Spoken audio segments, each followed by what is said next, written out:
Welcome to Continuing the Conversation, where we bring you authentic AI insights. Last episode, we talked about AI agents, what they are, how they work, and why everyone suddenly cares about them. But this week, I kept coming back to something. These tools are so powerful. Why are not more people using them? And that was really what got me thinking. Using these tools in a meaningful way, as they evolve, we should evolve, right? The answer isn't technical, it's behavioral. Because here's what I'm seeing in conversations, in workshops, even in my own work and my own life. Most people are doing incredibly complex work, but they never had to actually explain how they do it. And now suddenly AI is forcing that moment because you can't delegate what you can't describe. I'm Shalene Martin. I work with individuals and teams to actually make AI usable in real life and work, not just impressive in a demo. And joining me today, as always, is Rob and my friend, the CEO of CharmIQ. Rob, something you said to me last week, I haven't been able to shake it, and I've been thinking about it. People don't realize that they are the integration layer. So let's start there. I don't think people realize how much invisible coordination they're doing all day long. I know I don't, and I didn't until I really started thinking about it.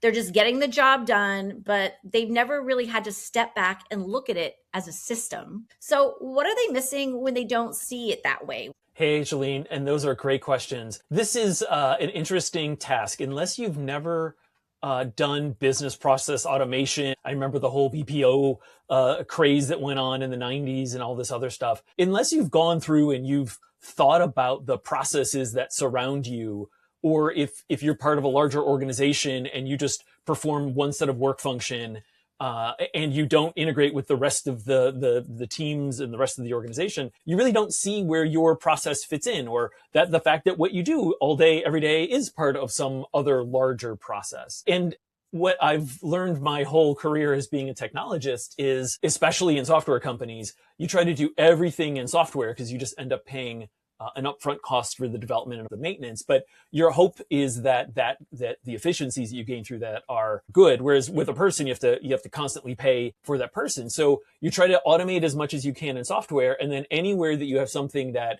either is too complicated or you need somebody to look at it, then you drop a human in there. And it's always the human are these gap fillers.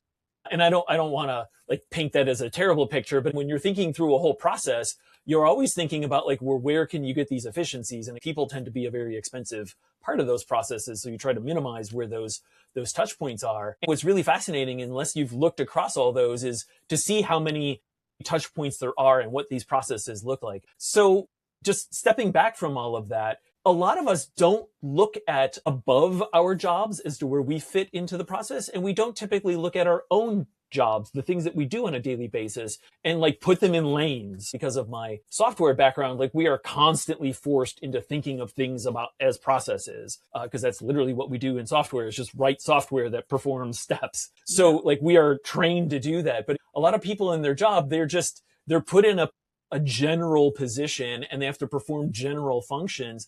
And they don't realize that potentially it fits within typically a few set of buckets with an outlier bucket on the end. So I would just say it's that we tend to not think of our lives this way. We tend to not think of our jobs this way, even with our lives with our children and so forth. If you think about some of the roles that you play in those things, from literal coordinator to chauffeur to line chef, you can think of the hats that you're putting on when you think of it that way. But I know when you're in the moment, it's just okay, the kid's got to get to school, or I got to make sure the papers are in place and the homework is done and so forth. But again, there is processes here. And again, we just tend to not think of them that way. Yes. And again, the human is the glue. You're the thing that brings all that together. Yes, I think you're right too. There is a point in the podcast where we talk about these tools are available. AI is the glue. Again, it's your thinking partner. Now it's your true assistant that can get things done for you. Why are more people not using it that way? Mm-hmm. And I think that you're right. It's because it's a behavioral problem, not a technical problem. Yeah. And I even experienced it this week in the most simplistic way. We have a chore chart at my house, and I added a few new things. I try to mix it up to make it interesting. The kids, they entertain me. One of the items was kitchen cleanup, kitchen reset at night. And I said, I don't tell them when to do the dishes. They know they're on it, so they can do it right before they go upstairs. But I said, do the dishes, take out the trash, wipe down the counters. And I came down the next morning and there was like a light that has the candle underneath it. It was on. And they were like, oh, well, I didn't turn off that lamp candle thing because it wasn't on the list. But I'm like, but did you see it was on? But yeah, did you think? I think yours is a great example. There was like a few things that I didn't put on there that I do every night for a kitchen reset. And I just do those things. I wasn't thinking about putting them on the, I'm like, I'm surely if they see a light on, they'll turn it off, right? No, they're really going by the list. So why is that such a breaking point for people right now, that if they don't really think about what they do in that sort of systematic kind of way? I love your example there. To me, the perfect example of these things, because this happens to all of us all the time, or with you and coworkers, or with you and your manager. There's all these implicit agreements and processes and contracts and so forth that are in place. And this is always the prescriptive problem, right? Is like, unless you put every single step down, and that there's no way that works. And typically that's why humans are great in these roles, because you would hope that like, if there's a faucet running, they would recognize that's not a good thing and they would turn that off without that faucet being on the list. And again, that's why humans are great. They're good at like absorbing the ambient and so forth. And I would say a lot of people's jobs, especially if you're in the big fat middle of an organization where you're the buffer between more rote kind of work and, you know, very general things up above you like customers and whatnot, that you're just this buffer that has to handle everything that comes in, and your generalized skills help those things. That's what's so interesting about this time, is when you get into an OpenClaw or you go into any of these agentic frameworks, you have to describe what it is that you're doing. Like, these agents they're effectively blind and deaf, because they can't possibly, they don't hear everything that's going on around you. They don't know the tasks that you normally perform. I would just say this is what's becoming super interesting with respect to OpenAI was pushing the computer use, and now Anthropic is pushing computer use a lot. And I think that that's how a lot of these AI companies are going to try to solve this, is they're just going to literally watch you and watch what you do and make inferences about the things that you do, and then start to perform those actions on your behalf. Though I would still say, like, that, I love your kid's analogy there, which is like, you're due to be like, well, I saw you do ABC, ABC, ABC, like for 3 months. And all of a sudden D comes along and like, they don't know that they should do D. And I think that that's going to be an interesting thing that's going to come up. And again, the reason why this is so relevant now is as people are starting to learn that these frameworks exist, and we're starting to learn that AI is actually able to accomplish some long range tasks, that you have to figure out how much of it is very prescriptive. How much are you explicitly setting steps? And how much can you leave to a more general, like, hey, clean up when you're done? Like, your cleanup is really general as to what that might be. I didn't, like, tonight we used the spatula and we haven't used the spatula before. I don't have to have spatula on my list. So yeah, again, a very interesting time. And I try to keep as much in touch with all of these AI frameworks and people who are building them. And there's a lot of this going on right now. It's been really fascinating, some of the published work from Anthropic, where they would define how you do an agentic framework. And that's been like changing every 6 months, basically, as the models get more and more capable. It used to be that you had to be very step by step by step, but now that actually is very limiting to them, because it's better for them to understand the general task and where they fit in. So again, we're in this really interesting time where this stuff it's really hard to keep up with, because if you're reading an article and that article is not from within the past 3 months, that it's like effectively useless. And that's not something, so not only is the world changing, and not only is this all new for everything we're doing, but it's changing so fast that instructions that were very clear 3 months ago are absolutely not the instructions for today. And it might not even be the right answer by the time you get done with what you're doing. So again, really interesting time. Yeah, for sure. I mean, this makes me think, personally and professionally. An instance with the kids totally made me think. And I was thinking back to my days at Yahoo, like anytime we hired someone new, right? And being in global partnerships and business development, we didn't hire a lot of people all the time, but when we did, it was like, okay, do a day in the life with Shalene, right? And I'd be like, oh, I wish I had a document where I could say, like, I start my day like this and I do that. And these tools would have been great, because I could have just sat down and kind of recorded myself throughout my day, dropped that transcript into one of my dudes and said, like, scope this out if you were a new person, right? Like, help me build like a new hire training. But this is what, I keep saying to myself, even in personal instances and professional instances is AI isn't a tool, right? It's now becoming more of a mirror, right? Yeah. We always say it's a thinking partner. Think of it as a human, but also now think of it as you as a human. It's a mirror. It's showing you how you think and where you haven't actually thought something all the way through, like my kitchen reset list. And that's a little uncomfortable, but it's kind of an opportunity, right? So it's kind of wild that this might be one of the most valuable skills right now, and nobody taught us, right? We, unless you're in a position like you were in, which most people, kind of are or aren't. Like, I was never in that kind of position. So where does this even come from, and how do we get started? Yeah, and these are wonderful questions. So we always debate about education systems, right? Because what's the whole point of the education system? Like, you have to get people effectively ready to be a useful person in the workforce. What skills should we teach our children? And I would just say again, Shalene, good on you for putting your children through the chore thing, because it's really important to, like, you would have never had this discussion around, like, what's the difference between what's on the list and what should be done. You wouldn't have had that moment to have that discussion about those things. Because again, our children's lives are very structured in a lot of ways. Like, they go to school at certain times, they perform those functions, but like, you have to leave room where they can make decisions and have agency, and then you can help them and course correct on those things. And I'm trying to motivate the analogy of really the same thing you need to do with your AIs as well, which is, how do you find those situations and those moments where you can let it kick the wheels a little bit and see what it does. But roping back in the education thing, what are these core skills that we do or don't have? And what's really always fascinating to me is, sure, we've all had history, we've all had biology, we've had chemistry, physics, and math, but we didn't necessarily have like process planning. And like, even now it's tax season, I find from so many people that they don't really have a fundamental concept of like how and why the taxes work as they do. And we do it once a year. And I think it's too long between every cycle for you to like take the lessons learned from last year to apply it to this year.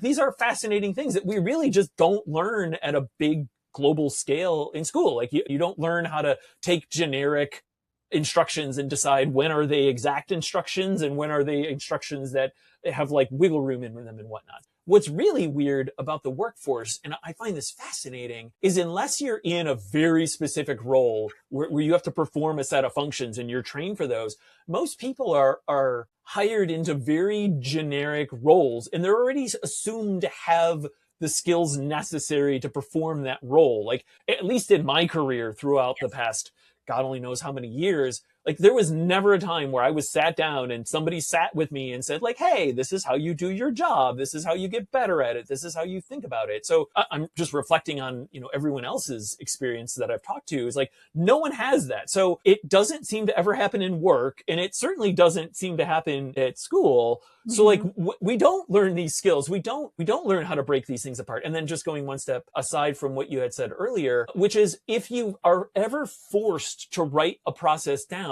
it's a little painful to start. But what's fascinating is, if you write it down and then go the next day and then try to follow your own list, like, you can quickly come to understand that your first list was full of crap. And then your second, third, fourth was actually like useful. And you can quickly do it. What I think everyone does is they're just like, I don't know, like, I have to think it through. And I would just say, don't do that. Just like, as you go through your day, just like write it down. And then the next day, just like, did you miss anything? Are there any steps in there that you did or didn't do? And I'm not saying like everyone should be writing their job description for how to write themselves out of a job. All I'm getting at here is the next phase, which is, once you know what all the things are that you do in a given day, some of those steps can be made easier for you. There are tools and technology and now AI that may be able to help you on some of those steps. And I think that's where all this is going to help, is like, all of us are going to become much more efficient and hopefully work less. And we'll see how that pans out. Yeah. So I think this is the part people skip, right? The actual thinking work behind the scenes. Because especially if you've been in a job or you're doing a job, I was with Yahoo for almost 20 years, and my job changed, every 3 to 5 years pretty much. And even the evolution of the job would change while I was doing it. Right. So I was thinking back to like, God, these tools would have been so amazing, especially now you're talking about like the mirroring, right? Like it can just like see what you're doing on your computer. And I would kind of love that, right? Like I would love it to follow me around for a week and see what I'm doing. And the first thing I would ask is like, what do I need to cut out? What can I automate? What can I do better? So I can learn from my inefficiencies or old habits or bad habits and make myself more efficient, right? What I always say, what I love so much about AI, and AI is a thinking partner, and AI is, something that I use, it makes me a better, stronger, faster version of me. So who wouldn't want that? But if it doesn't know who you are, what your goals are, what strengths are, what your opportunities are, it's impossible out of the gate to make you better, stronger, faster. So instead of just talking about it, maybe you can show us what this actually looks like in real life. Absolutely. So every day, it's my job because I monitor production and for Charm IQ, and I like to see what's going on, especially because of the rate at which we do releases. Like, not to say that things break, but you get to get a good exposure of new different things happening every day. If the product was the same every day, like the tail off of things that are new and different that you don't know about tends to tail off. Like I now long for the days of, 6 months between releases. I remember those days. Golly gee, do I remember those days where like you just slowly watch that burn down of like what you do and don't know. But now we release on a sub-daily basis. So like the things that change and that again, this isn't necessarily that things are breaking, but I always call this the heartbeat of a platform, which is it sounds different. Like when you start running, like your heart sounds different as to when you're sitting, like not only the speed and so forth, but how it does it. And it's the same thing is true with the system. As users come in and as they do certain things, you learn things. So again, one of the things that I do is every morning I go through the logs and I see what goes on. Are there things that have changed outside of us, things that have gone into us? And normally that's a very manual task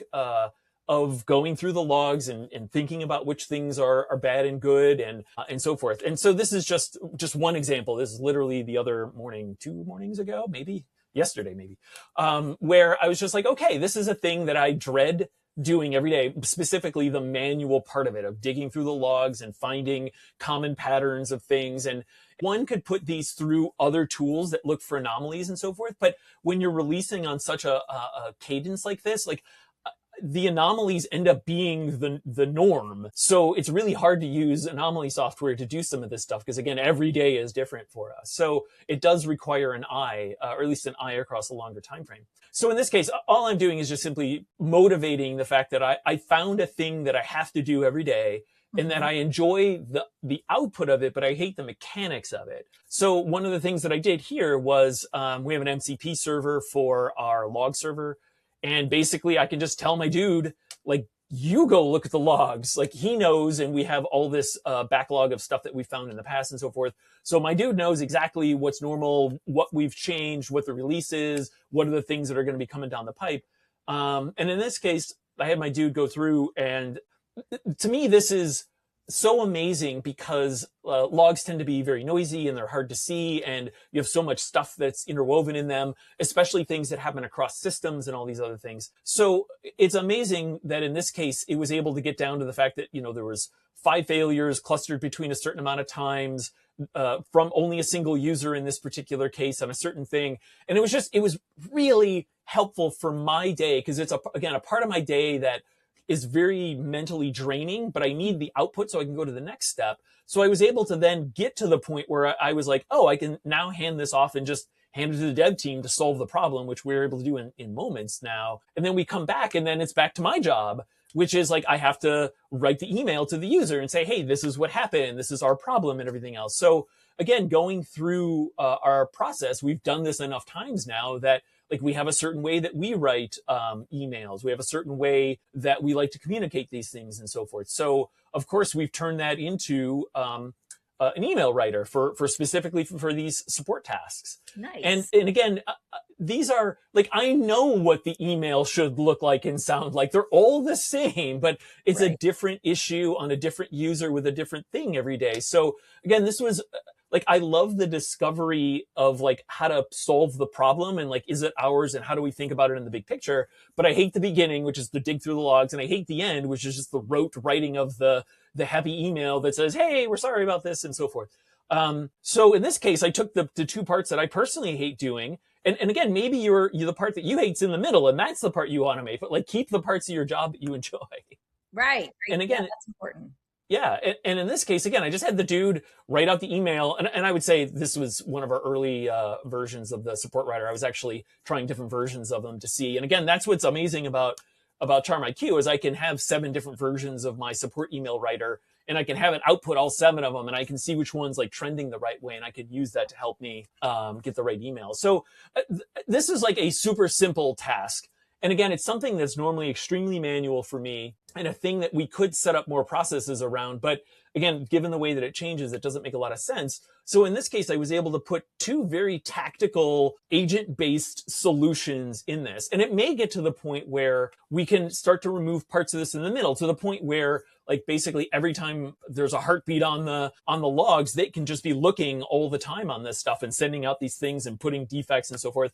And again, like this is what's interesting about this process. Once you get in the mindset of the fact that you can get help in all of these different areas, then it changes your perspective, because again, now I can focus on the parts of my job that I really enjoy, and I just get rid of the pieces that I really, really hate. Right. Yeah. And I think this is where people get stuck, right? They're like, okay, I get it. Like going through a system checklist, mapping out what I do, figuring out what parts of my job that I love and the parts that like maybe bog me down and that I don't like, that are very tedious. So in your recommendation, like where do they start? Would you recommend starting in a complex business area, personal area? Like where should people like kind of, get their sea legs under them for thinking about their lives or their work in this type of way? So that as always, you really always hit the nail on the head. You're always kind of leading me with these questions. And I would say we don't script all of these things. So what's great about your question is you really have to find out where's the right place. If you're working in a heavy compliance area, if you're in banking or finance or something where you really can't perform these things in work, maybe the answer is you have to start at home. Or maybe you're timid at work or don't want to like show your cards in terms of like whether you do or don't know AI in the workplace. So start at home, start with things that you do. So for example, on a personal note, I'm of the age where I'm going through the aging parent situation going on. And there are now lots of balls in the air where not only do I have to keep track of everything that's going on in my life, I have to start keeping track of what's going on in my parents' life. Just slotting in a new process in somebody else's life, it's really hard to like remember everything that's going on. So I've been relying heavily on my agents in Charm IQ specifically.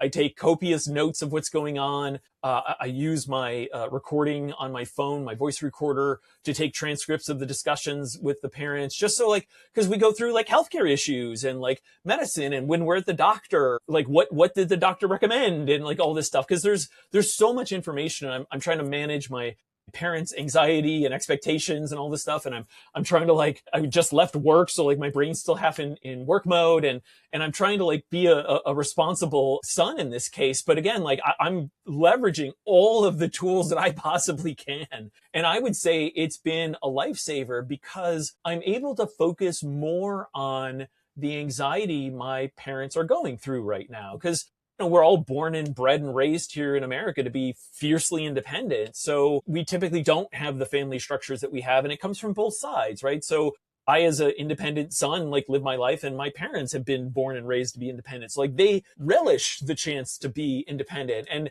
them having to call on me and ask me to come into these situations is stressful for them. So I can focus now more on helping them and being like, it's totally okay, guys. Like it's fine that you don't remember what the doctor just said 30 seconds ago. Like that's okay. This is a natural part of the aging process. So again, being able to start there and leverage these tools for something that you wouldn't think, because like everyone's like, use these tools at work and all this other stuff, but you can use them at home. You can use them with your kids. You can use them to just like get, as we say throughout this episodes, like starting, like be curious and just start somewhere. Yeah, that's right. My recommendation would always be in clients that I work with, and when I tend to talk about it, I show them like how I use it in my life and how I use it in my work. And one instance that's really helped me is I sit on a couple different committees and boards, right? And I love it. I love volunteering. I love sitting on boards. I love giving feedback. But one thing I don't love doing is taking notes and then summarizing executive summaries and lifting it up. So what I started doing, early, when we started working together a couple of years ago, I have a note taker. You have a note taker on your phone. You don't have to pay for a subscription. I would just record the meetings, right? I would do a little intro, right? And I would say who the members are. I take a picture of the agenda. It says who's there. And then I would do the transcript. And at the end of the meeting, what used to take me, and I would push it off a little bit, until I really had to post it up to the shared drive so people could access it. But it takes me seconds, right? To go to the meeting, to be an active participant, to get the transcript, to put it into Charm, to bring my note taker dude in, do my executive summary. And it takes what used to take me an hour, right? For summarization and going through the agenda and going through my notes takes me minutes. And now my guys are so well trained. I just upload the transcript. They know kind of my format and how I usually do it for the executives and for the other members. Other members is more detailed. Executives and executive summary takes me minutes. That's amazing. And if anyone ever has a question, right? And this just came back to me about 6 months ago from a meeting 6 months ago that I would have never remembered. I just brought up the transcript and sent it to them so they could listen to it or read the notes, and it's stuff that was recording the meeting. So I would always say, start with something personal, with something, especially if AI isn't super integrated into your professional life, start at home. That's where you feel the most confident, and start personally and work through some of those processes. And then even during that process, you can find ways of streamlining things and making it better, stronger, faster, just by going through that process. Absolutely. Yeah. So I love this episode. I love this topic. And what really lands for me and what I keep thinking about as I go through this myself is AI isn't the hard part, right? The hard part is actually us as humans. It's slowing down enough to look at how we think, how we work, how we make decisions, and turning that into something we can actually explain. And I think when we slow down and we look at it from the outside in, that's easier to do. And honestly, most of us have never had to do that before, especially personally in your home life or your personal life. So if you're watching this and you feel a little called out, well, that's good. That's work. And it's not downloading another tool. It's not chasing another headline. It's not trying to find it, learn a different skill that you didn't know you had. Just pick one thing you do, try to explain it, because the moment where you struggle to describe it, that's not failure. That's a doorway, right? And that's where the whole shift actually starts. And it's the exciting part to me. So if this conversation got you thinking, or maybe you see your own work a little differently, that's exactly why we're here, right? We want to inspire you and encourage you to not only start thinking about how AI can make you a better, stronger, faster version of yourself, because thinking about it is great, but it's actually executing on it. So I hope you enjoyed this conversation. I know I did. We'll drop the links to past episodes below so you can keep building on these skills and on these tools. And as always, please like, comment, and share, and follow. We'd love to hear from you. And do you have a friend or a family member trying to figure out AI? You've got this in your toolbox. Share it with them. So we love hearing from you, what's landing, what's not, and what you want to learn next. So thanks everyone for joining us this week, and we'll see you next week. Bye. Bye-bye.